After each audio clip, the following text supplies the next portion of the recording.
So my family and I, we just got back from a Royal Caribbean Alaskan cruise on Ovation of the Seas. So I want to talk about, kind of give an overview of our cruise, kind of what we did, the whole 9 yards. I want to talk about that, kind of give a review of the boat, review of the cruise experience in general. We went, of course, on Royal Caribbean. This is Royal Caribbean's website.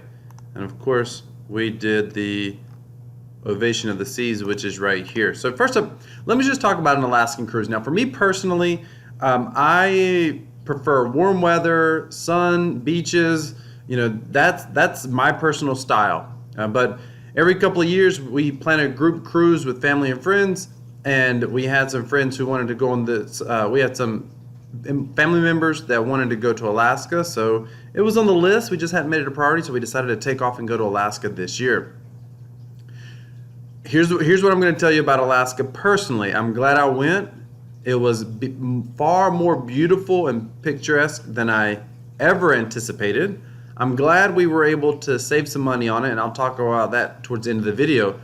Royal Caribbean's a great company. They're one of 3 cruise lines I've used. I like them a lot. There's pros and cons to them. Subscribe to the Travel Saving Pro channel if you haven't already. This channel is about travel professionals sharing their experiences, giving reviews and updates, and I personally am going to be doing some more reviews on how to take a cruise basically at a discount, some tips and tricks and strategies that I've learned over the 6 or 8 cruises that I've been on over the years.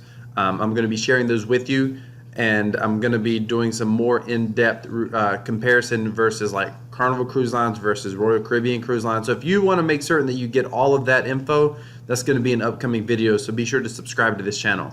Now let's talk about the overall Alaska vacation. So we did a 7-day cruise to Alaska. We did what's called the Inside Passage, I believe.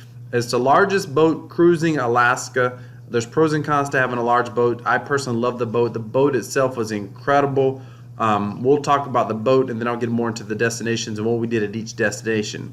And then I'll give a summary as well on how we were able to save a little bit of money. So the boat was Ovation of the Seas. It's an incredible boat, by the way. Thankfully, we didn't have this much snow, but we did have snow-covered mountains, and they were incredible. Like at one point, I think we were in Skagway, which I'll get to Skagway in a moment as well. But in Skagway, I stood on the back of the boat for a moment and just looked up and thought, I can't believe that my eyes are actually seeing this. Like, it really was incredible. It looked like something out of a photograph. Like, I even took a photo with my phone, and I thought, that just doesn't do it justice. Like, this is unreal what we're looking at right now. That was really, really incredible. The boat was unbelievable. There's a lot of dining options on the boat, and this right here is inside picture of the North Star. I will tell you, see these people bundled up? That's a bit overrated. I'm going to get to that. Only probably early in the season or late in the season are you going to have to deal with that sort of warm weather, with that warm covering, where they've got sheer gloves on and hats and everything, scarves, super warm jackets. Believe it or not, Alaska's not as cold as many of us tend to want to think that it is, not during cruise season anyway. So the North Star, this thing is really cool. It sits on the back of the boat. I'm going to see if I can find a picture of it. Let me see. Let me see if I can find a picture of it. I thought that was the Ovation. Here we go. So this thing, oh, it's going up in the air there, so you can't see it. This thing here, let's see if I can get them to fast forward to it. That's the North Star right there. That right there is the North Star. It goes up in the air, it goes to the left, it goes to the right. No cruise ship has it. The views that you could get from that thing are extraordinary. If you cruise on Ovation of the Seas and you go to Alaska, or anywhere the boat goes, I think in certain times of the year it's down in Asia, but I will tell you, the North Star fills up quickly. As soon as you get on the boat, you have to reserve a time. There is a waiting line if someone doesn't show up for the reservation, but that line can get quite long, and all depends on how many people show up for the reservation. I would just get on the boat right away. Go to guest services. I know you're fighting the crowd because everybody's got issues getting into their staterooms or whatnot. Get on the boat, go right away to guest services, and go ahead and reserve the North Star. That's what my wife did, and I'm really glad we did it. It made it super easy. That's a cool experience that's unique to this ship. and it's perfect for Alaska. The other thing on this ship, let's see if they show it, is the, by the way, that's another view of that. It was incredible. There's the, oh, it's not showing it now.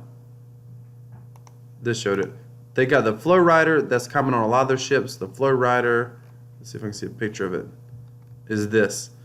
By the way, that water has to be like 90 degrees. I was watching people back there in, with their shirts off and everything else, and it was cold. The wind was blowing and everything, but they were clearly warm, and you could feel a little bit of the warmth coming off the water standing back here. But that's the FlowRider. It's kind of like a simulation surfing. It was really fun just to watch people do it. I didn't actually do it this time, but I planned on it, but I never got to it. They have a rock climbing wall not far from this, which is crazy. They also have, let me see if they show, they don't. They have this thing here. Oh, here we go. Explore on board activities. Check this out. They have this thing here, this iFly, which is a simulation of the of skydiving. It's really cool. I'm going to tell you right now, you don't need to be worried about it. There's FlowRider. You don't need. There's a rock climbing wall. You don't need to be worried about the iFly. There we go. You're not in there by yourself, by the way. There's somebody in there with you. The instructors go in there by themselves, but there's someone in there with you, and they kind of keep you at their level. It's really, really safe.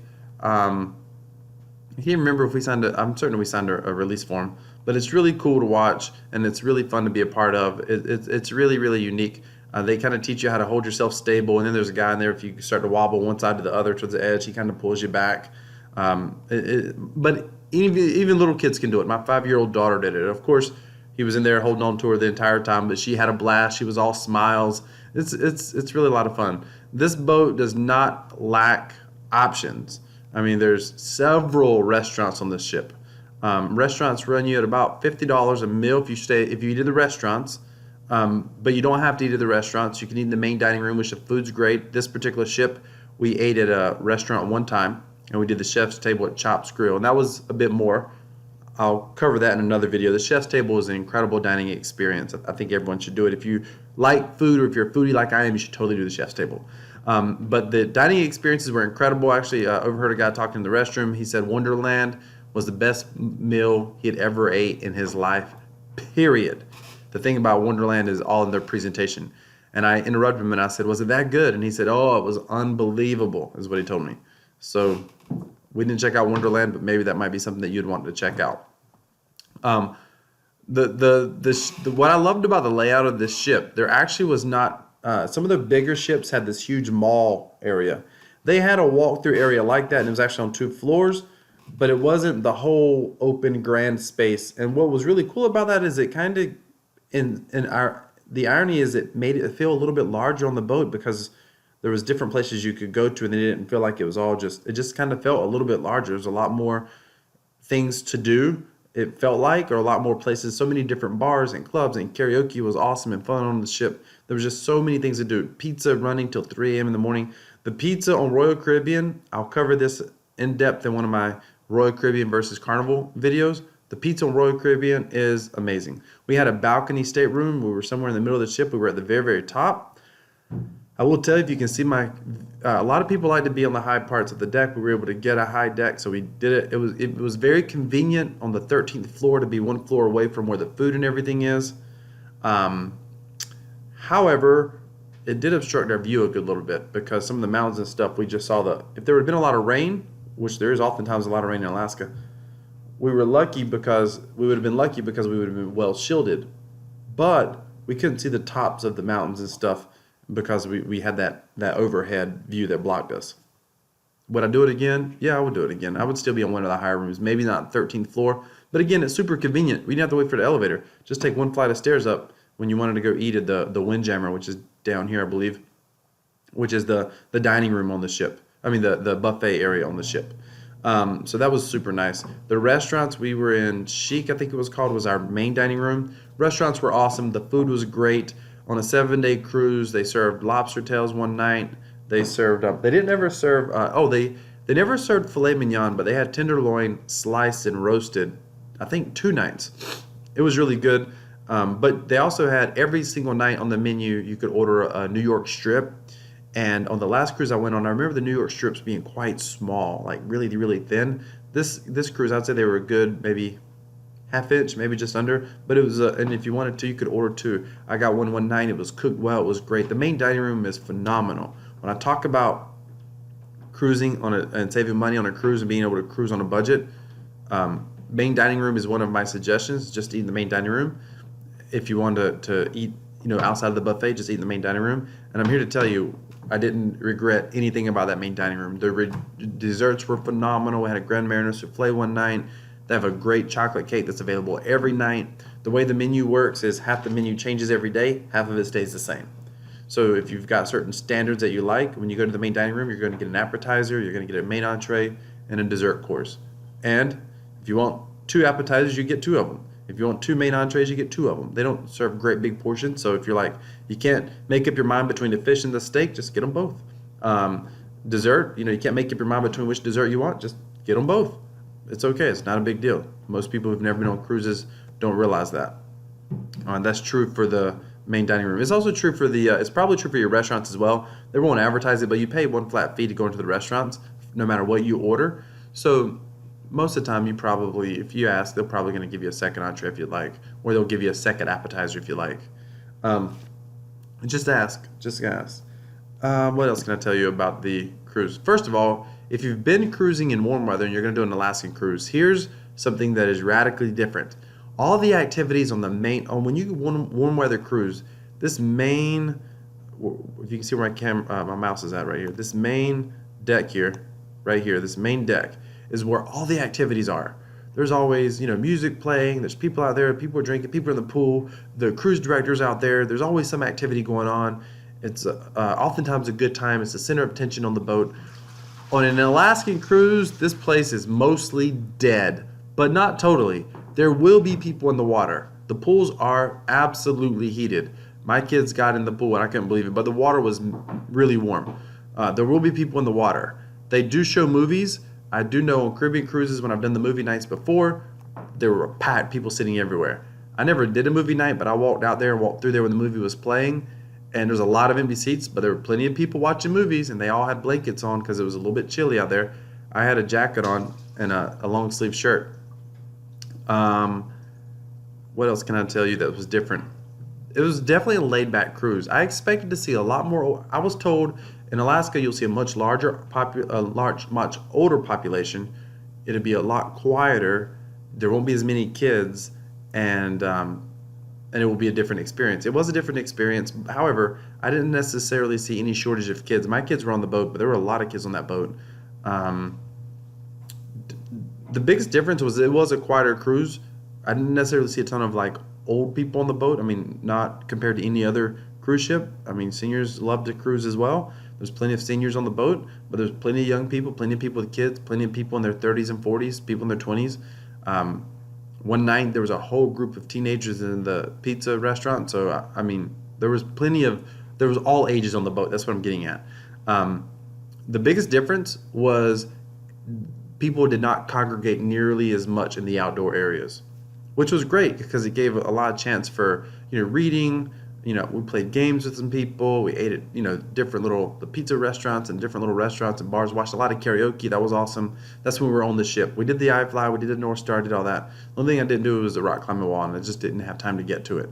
The boat was incredible. Would I sell on the Ovation again in a heartbeat? One cool thing about this boat is you can't see it here, but on this photo, this is open. There's back here is a whole nother pool that is enclosed, and they got a covering that covers it, and it's fully, you can see through it, but it was a great pool area. I sat in there one day. I was in the fitness center. By the way, a lot of people were in the fitness center, more than the guy I worked out with always works out on a cruise, and he said that every time he goes, the gym's practically empty. This gym was not empty. There was a lot of people, and it was a very, very, very nice gym. It was big. Also, the solarium, which is the front of the ship, the adults only area is also covered, and they've got a nice 3-tier pool in there. It was incredible. We actually one day got in all 3 tiers. We started at the top for a while, there for 20-30 minutes, and we got down. It was super heated. It was warm.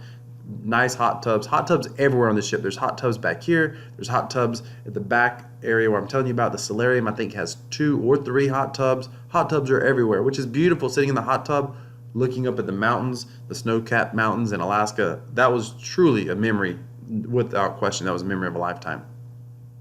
So now I want to talk to you about the stops. So we went to Juneau and Skagway were the main stops. Then the Endicott Arm, which basically you just sail into an arm, which was cool. I'll get to that in a minute. First stop was Juneau.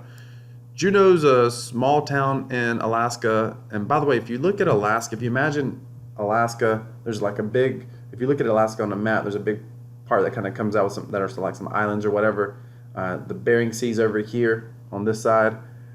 Here's like the main area of Alaska, and then there's this little peninsula place here. Our cruise mainly just hit this little peninsula, 2 or 3 places here. That was it. It was amazing because when I look at the map, I was like, wow, there's so much, obviously, that you didn't even think. You just touched Alaska, basically. But Juneau is the capital city of Alaska. It's only like, I think, 30,000 people or something. It's not a very big population. And it has a small town feel when you're there. There's a lot of stuff going on the docks, a lot of things you can do. We went to the glacier. And I cannot think of the name of that glacier we went to, but it's the only glacier in the world that you can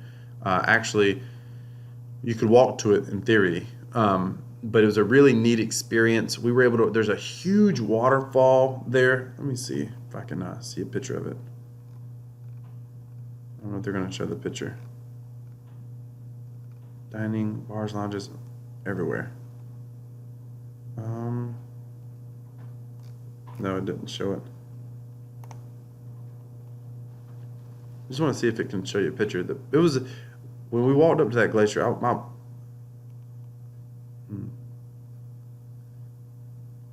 There's several ways to cruise Alaska. We did the Skagway.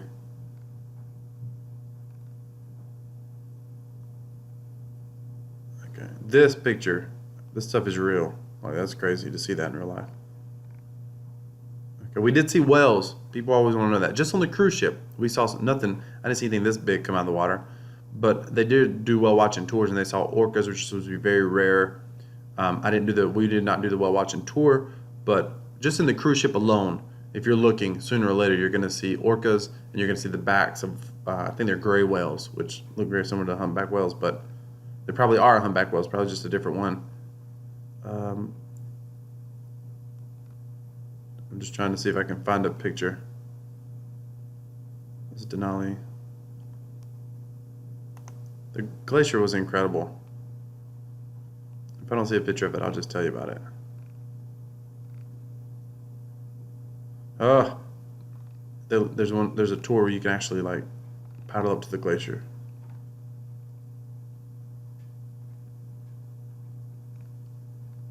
Okay.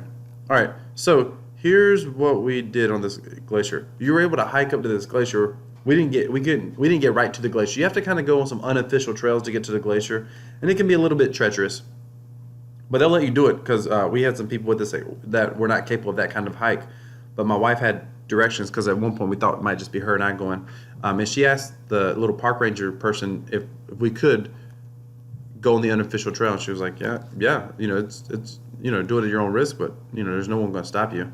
But we could have actually gotten to the glacier, which it would have been cool. However, just on the marked trails, we were able to get to this huge glacial waterfall.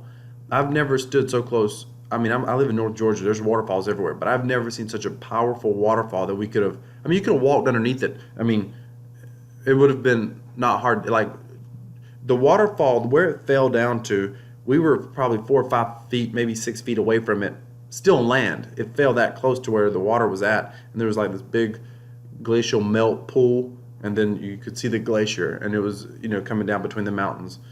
It was an incredible experience. It was incredible. Juneau was awesome. Got some king crab there, Tracy's king crab. Incredibly tasting king crab. Some of the best I've ever had for sure. That was a great experience. That's what we did in Juneau. Juneau's awesome. When I go back, absolutely. Skagway. I did not have a whole lot. I didn't know what to think about Skagway. Skagway's incredible. It's basically a mountain town. We did the little boat. It's a mountain, Alaskan mountain town. We did the little, did the little train up. I can't think of the name of the train, but it's incredible. The train ride up to basically White Pass train. That's what it's called. The train ride up the old White Pass, which is where the the Gold Rush. These people used to trek on the Gold Rush to trying to get to the Yukon. They went up the White Pass, and you just learned the history of it, and you got to see some incredible views on that train. It was like a 90-something minute excursion, I think, maybe 2 hours. It was incredible. It was incredible. I would do that in a heartbeat. Then we were gonna walk around the downtown area. I didn't really want to do that, to be honest with you. I was ready to get back on the boat and enjoy the boat. For me, the boats is as fun as the destinations. But my wife wanted to walk around downtown, and I'm glad I did. Some of the shops were just really cool shops. Some of it just touristy stuff like you would expect to see in any small town. But I posted on my Instagram, I couldn't believe, like, just standing in this town looking at these enormous mountain peaks. The views from the town were far prettier, more incredible in my opinion than Juneau. Skagway is awesome. The other thing that we did was we went down to Endicott Arm. So one day that was considered, it was almost like a destination or a stop, but you didn't actually stop. You didn't get off the boat or anything. The cruise ship went down to basically this Endicott Arm. There's an inside passage and there's a little arm that ends. You literally went down that arm and turned around and came back. But there's like glacial ice. You'll see icebergs. Nothing like going to put you in danger because they prevent you from being in danger. But sitting on our balcony, we were able to take pictures of these icebergs and a million and one little streams coming down the mountain. There's no way if you could have survived swimming to the mountain, because the boat was really close, like to the edges, like we were as close to any mountains we would have been down the Endicott Arm. The actual boat was. It goes to the end, so you can see a huge glacier at the end. And again, if you've never seen it before, the glacier is basically stuck between mountains, right? It's in this case. It starts in the water, and if you could get to it and get on it, you could hike right on up it, and it's like an ice mountain. But we went to the glacier. They got as close as they could, and they kind of turned the boat around a couple of times. You had plenty of chances to be able to get any pictures you wanted to. It was incredible. It was just cool to see. Then we ended up coming back. We sailed out of the Endicott Arm and eventually sailed back to Seattle, where we took off from. It was a great experience. Do I recommend you going to Alaska? Absolutely, especially if you can do it at a discount, if you can save some money. And again, I'm going to talk about in another video how some of my 3 best tips. Really, I think there's 3. I wrote down 3 or 4 best tips to be able to save money when you cruise. Now, for me personally, I'm ready to go back to warm weather. I'm glad I did it. I told my wife I would love to do a longer Alaskan trip and maybe do something on the interior of Alaska, even maybe do one day a 14-day cruise or something. But it's not on my highest priority list. I would like to get to the Mediterranean first, a Hawaiian cruise. I'll sail to the Caribbean every chance I get. It's just beautiful. It's relaxing, and that's what I like. But I'm glad I did Alaska. At some point, I hope to do it again. It was incredible, and I think a cruise is a way to do it, especially a Royal Caribbean cruise. Ovation of the Seas was a great boat. I mean, it was a great boat. I highly recommend it. Now, I will tell you, if you're able to be a travel agent, and the way we did this cruise and the way we booked this cruise, we were able to book it as travel agents, and we don't personally do a lot of individual booking of travel. We just don't do that. That's not what we do. But the travel packages that we market, we were able to use. One of the vendors allows us to book vacations as a travel agent. So we didn't, on this particular cruise, we didn't get any sort of a wholesale rate like we have been. If you've seen some of our videos before, we routinely get savings of 50, 60, 70, 80% off the best rates online by being able to book at wholesale rates. That's not what we did with this cruise. And we've got an all-inclusive vacation coming up later in the year. We're going to be going to Dominican Republic. I'm sorry, not Dominican Republic, Cancun. We're going to be going to Cancun at a Dreams Resort. We got an incredible resort. We got an upgraded room, one of the nicest suites there. It's an unbelievable place. Got the hot tub on the it's ocean front, not ocean view, ocean front hot tub on the balcony, the whole 9 yards. We got that thing at almost 50% off the absolute best price you could find online. It's unreal. It's unreal. And so be sure to subscribe to the channel. You'll be hearing more about that. Hit that bell notification icon, because I only post stuff up as soon as when we take vacations and when I have something to talk about. So just hit that subscribe button, hit that bell notification icon. But with Alaska, being able to book it as a travel agent, or as if we were travel agents, we ended up getting the basically the commission back. So it's going to be about, we'll literally get a check, and I don't know the exact percentage, it's probably 10-12%, something like that, that we'll actually get back for booking the Alaskan cruise. And that's just like a rebate check that we'll get. Plus, we have learned some strategies, which I'll be covering in my next video, on how to be able to take a cruise at a discount. If you enjoyed this video, please hit that thumbs up. Please, if you have any questions or comments, put them down in the comments below. I'll try to get back to you as soon as I can. Thank you so much for watching. Have an awesome day.